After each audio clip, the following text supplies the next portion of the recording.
நம்ம பார்க்க போகிற டாபிக் என்ன அப்படின்னா ஃபோர்ஸ்.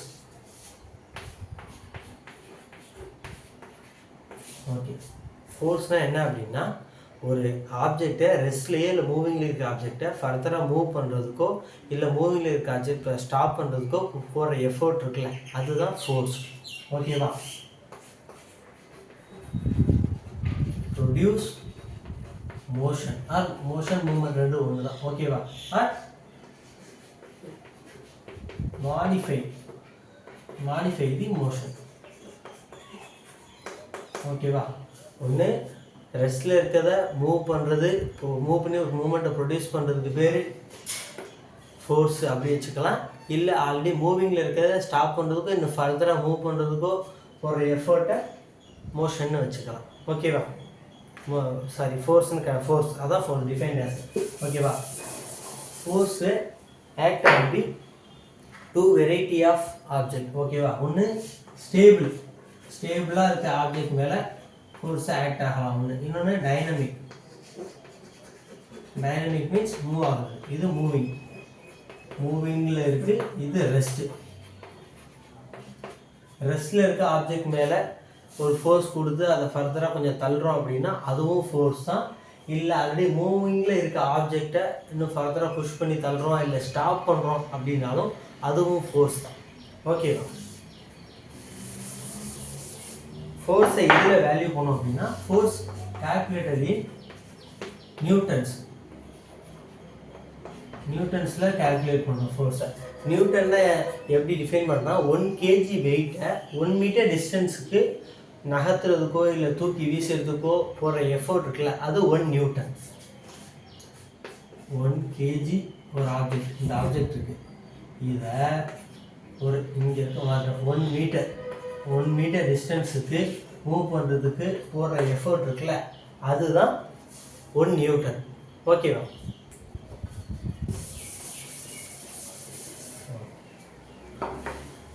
எப்படி அந்த ஃபோர்ஸ் எப்படி ஆக்ட் ஆகுங்கிறத பொறுத்து 4 வெரைட்டியாக பிரிச்சுருக்காங்க. சரியா? ஃபோர்ஸை first linear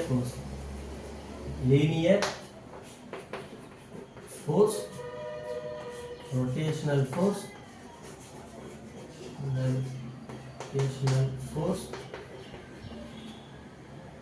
parallel force,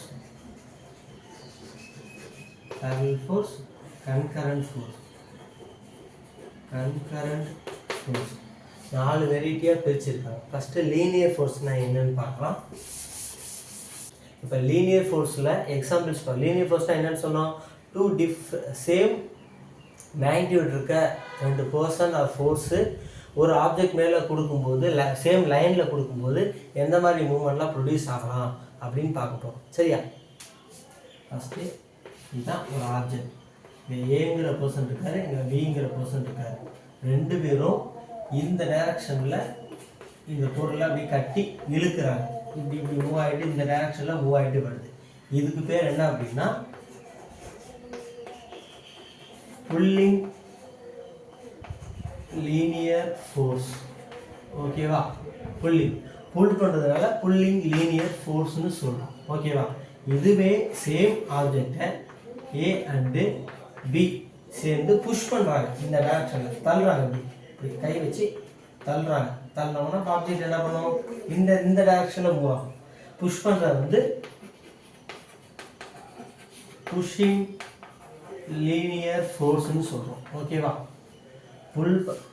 AB ஒரு ஆப்ஜெக்டை சேம் லைனில் சேம் ஃபோர்ஸில் புல் பண்ணுறாங்கன்னா புல்லிங் லீனியர் ஃபோர்ஸ்.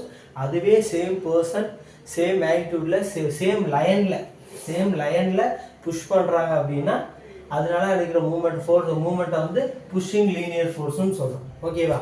அதுக்கப்புறம் இதில் என்ன சொன்னோம்ல, அது என்ன சொன்னோம்? இதில் என்ன அப்படின்னா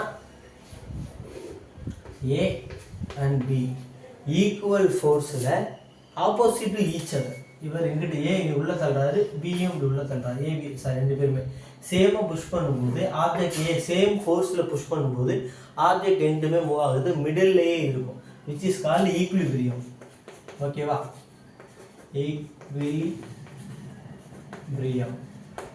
ஈக்விலிபிரியம் சொல்லுவோம். A and B சேம் ஃபோர்ஸில் சேம் மேக்னிடியூடில் equal to opposite to each அதரை புஷ் பண்ணும்போது ஒரு ஆப்ஜெக்டை மூவ்மெண்ட்டே நடக்காது, நியூட்ரலில் இருக்கும். ஸோ அங்கே எந்த மூவ்மெண்ட்டும் நடக்க ஜீரோ. ஸோ அதுக்காக ஈக்குலிபிரியம்னு சொல்கிறோம். ஓகேவா? இதுவே ஒரு ஆப்ஜெக்ட்டு ஏ இருக்காரு, இங்கே பின்னு ஒரு பர்சன் இருக்காரு, ரெண்டு பேரும் ஆப்ஜெக்டை புஷ் பண்ணுறாங்க. பட் இங்கே என்ன அப்படின்னா ஏங்கிறவர் கொஞ்சம் ஸ்ட்ராங்காக இருக்காது. ஸோ இப்போ அவர் புஷ் பண்ண பியை விட ஏ ஸ்ட்ராங்காக இருந்தால் புஷ் பண்ணுறதுக்கு என்ன பண்ணும், டுவர்ட்ஸ் இந்த பக்கம் தான் ஆப்ஜெக்ட் கொஞ்சம் கொஞ்சமாக நகரும். ரொம்ப பெருசாக நகர்னாலும் மினிமலாக நகரும். ஏன்னா ஏ தான் ஜாஸ்தி ஃபோர்ஸ் கொடுக்குறாரு பியை கம்பேர் பண்ணும்போது. அப்போ மூவ்மெண்ட் அப்போ same magnitude force opposite each அதராக ஆக்ட் ஆச்சுன்னா ஆப்ஜெக்டே நியூட்ரலில் இருக்கும். அதுவே டிஃப்ரெண்ட் மேக்னிடியூடில் இருக்க ஃபோர்ஸு ஆக்டிங் அது ஆப்போசிட் ஈச் அதராக ஆக்ட் ஆகும்போது மேக்ஸிமமாக யார் ஃபோர்ஸ் கொடுக்குறாங்களோ அதுக்கேற்ற மாதிரி மூவ்மெண்ட் ப்ரொடியூஸ் ஆகும். இப்போ ஏ அதிகமாக ஃபோர்ஸ் கொடுத்தாரு அப்படின்னா இந்த பக்கம் பி சைடு தான் ஆப்ஜெக்ட் மூவ் ஆகும். ஏன்னா அவர் அதிகமாக தள்ளுறாரு பியை கம்பேர் பண்ணும்போது. ஓகேவா? இது லீனியர் ஃபோர்ஸ். அடுத்து நம்ம பார்க்க போகிறது என்ன பார்த்தோம், அடுத்து பேரலல் ஃபோர்ஸ் பார்க்கலாம். பேரலல் ஃபோர்ஸ் என்ன அப்படின்னா, இப்போது சேம் ஈக்குவல் வெயிட்டு, அதே மாதிரி same magnitude of force parallel to each other act ஆகுது. பட் இந்த மிடில் ஒரு ஃபல்க்ரம் இருந்துச்சுன்னா அப்போ என்ன நடக்கும்னு பார்க்க போகிறோம். ஓகேவா? இது வந்து ஃபல்க்ரம். இங்கே வந்து ஒரு பர்சன் இருக்க மாதிரி வச்சுக்கோமே, இருக்காரு, இங்கே இருக்காரு, இங்கே ஒரு பர்சன் இருக்காரு. இவர் ஏன்னு கன்சிடர் பண்ணிக்கங்க, இவர் பின்னு கன்சிடர் பண்ணிக்கங்க, நடுவில் பண்ணுறவங்க. இது வந்து சீசா. இப்போ ரெண்டு பேருமே ஈக்குவல் ஃபோர்ஸ் கொடுத்தாங்க அப்படின்னா என்ன ஆகும், ஃபர்தராக நோ மூவ்மெண்ட். இங்கே ஜீரோ தான் ரிசல்ட் இருக்கும். எந்த பக்கமே இந்த லைன் மூவ் ஆகுது. ஈக்குவலாக வெயிட் கொடுத்தாங்க. ஒருவேளை ஏ ஜாஸ்தியாக ஃபோர்ஸ் கொடுத்தாருன்னா என்ன பண்ணுவார், பி மேலே போயிடுவார். இது இப்படி ஆகும். அதுவே பி ஜாஸ்தியாக ஃபோர்ஸ் கொடுத்தாருன்னா ஏ என்ன ஆகும்னா ஏ மேலே போயிடுவார். இதுதான். ஓகேவா? இதுதான் பேரலல் ஃபோர்ஸில் என்னென்ன விஷயங்கள்லாம் நடக்கலாம் அப்படின்னா, ரெண்டு பேரும் ஈக்குவல் ஃபோர்ஸு கொடுத்து மிடில் ஒரு ஃபல்க்ரம் இருந்தது அப்படின்னா அங்கே ரிசல்டன்ட் ஃபோர்ஸு நியூட்ரலாக இருக்கும். அங்கே பெருசாக மூவ்மெண்ட் எதுவுமே நடக்காது. இதுவே அதில் ஒருத்தர் டாமினேட் பண்ண முடிஞ்சு இப்போ பீன்றவர் அதிகமாக ஃபோர்ஸ் கொடுத்தாருன்னா ஏ ஆப்வியஸ்லி அப்போர்டாக போயிடுவார். இல்லை வெயிட் ஜாஸ்தியாக இருக்காரு, இல்லை அதிகமாக ஃபோர்ஸ் கொடுக்குறாருன்னா. அதே மாதிரி இப்போ ஏ அதிகமாக ஃபோர்ஸ் கொடுக்க முடியுதவரால அப்படின்னா என்ன ஆகும், பி மேலே போயிடுவாங்க. அதுதான். ஓகேவா? இதுதான் பேரலல் ஃபோர்ஸ்.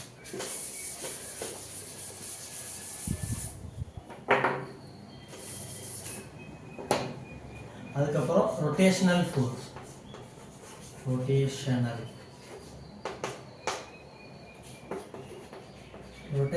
ஃபோர்ஸ்னால் என்ன அப்படின்னா, சேம் ஆப்ஜெக்டில் டிஃப்ரெண்ட் பாயிண்டில் ஈக்குவல் ஃபோர்ஸ் கொடுக்கும்போது என்ன நடக்கும் அப்படின்னு பார்க்கணும். இப்போது இந்த மாதிரி ஒரு ஸ்ட்ரக்சர் இருக்குது. இதில் டிஃப்ரெண்ட் பாயிண்டில் ஃபோர்ஸு சேம் ஃபோர்ஸ் கொடுத்தா என்ன ஆகும், இது கொடுத்து இந்த பக்கம் இது இப்படி இங்கிட்டு வந்துடும், இது இப்படி இந்த பக்கம் மூவ் ஆகும். ஆப்ஜெக்ட் வந்து இந்த இப்படி ஆயிடும். ஏன்னா அவர் இங்கே ஃபோர்ஸ் கொடுத்தாங்க. இவர் ஏன்னு வச்சுப்போம், ஏ, இது பி. கொஞ்ச நேரம் கழிச்சு நல்லா புஷ் பண்ணால் என்ன ஆகும், ஆப்ஜெக்ட் அப்படியே இதாயிடும். இது மையம். ஃபார் எக்ஸாம்பிள் சென்டர் பாயிண்ட் சும்மா சொல்கிறேன், பாயிண்ட் கன்சிடர் பண்ணிக்க தேவையில்லை. அப்புறம் இப்படி ஆயிரும் ஆப்ஜெக்ட் பார்க்குறதுக்கு. ஏ இங்கே வந்துடும், பி இங்கே போயிடும். ஸ்ட்ரைட்டாக அந்த பொருள் அப்படி ரொட்டேட் ஆகிடும். ஓகேவா? அதுக்கு எக்ஸாம்பிள் என்னன்னா, ஒரு வாட்டர் பாட்டில் நம்ம க்ளோஸ் பண்ணி திறக்கிற மாதிரி. இப்போது ஓகேவா வச்சுக்கோங்க. இப்போ என்ன பண்ணுறேன், கேப்பை வந்து இப்படி திருகிறேன், இல்லை ஸ்டேபிளாக வச்சுருக்கேன், இல்லை ரெண்டையுமே இப்படி திருகிறேன். இப்போ என்ன, ரெண்டுமே டிஃப்ரெண்ட் டு ஈச் அதராக ஃபோர்ஸ் ஆக்ட் ஆகும்போது, two different force acting on the opposite to each அதராக ஆக்ட் ஆகும்போது அதில் ரொட்டேஷனல் மூவ்மெண்ட் ப்ரொடியூஸ் ஆகும். ஓகேவா? நம்ம திறக்கிறதோ இல்லை மூடுறதோ அதுதான். ஓகேவா? இது ரொட்டேஷனல் ஃபோர்ஸ். இப்போ நம்ம கடைசியாக பார்க்க வேண்டியது என்ன அப்படின்னா, கன்கரண்ட் ஃபோர்ஸ்.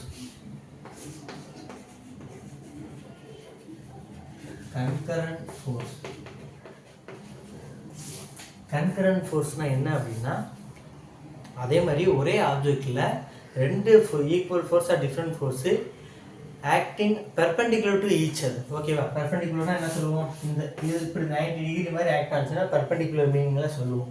ஓகேவா? ரெண்டும் அப்படியே 90 டிகிரி ஆப்போசிட்டில் ஆக்ட் ஆச்சுன்னா, இப்போ இப்படி ஒரு சாலிடான அப்படி ஒரு ஸ்ட்ரக்சர் இருக்குன்னு வச்சுக்கலாம். இது வந்து ஒரு பாக்ஸில் ஒரு கியூப் ஷேப்பில் இருக்க ஸ்ட்ரக்சர். இதில் ஒரு டைரக்ஷனில் ஏங்கிற பர்சன் புல் பண்ணுறாரு, இன்னொரு டைரக்ஷனில் பிங்கிற பர்சன் புல் பண்ணுறாரு.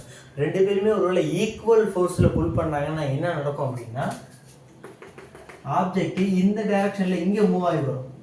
ஓகேவா? பி இங்கே வந்துடுவார், ஏ இங்கே வந்துடும். ரெண்டு பேரும் ஈக்குவலாக இழுத்தாங்கன்னா இழுத்துக்கிட்டே இப்படி வந்துடுவாங்க. ஓகேவா?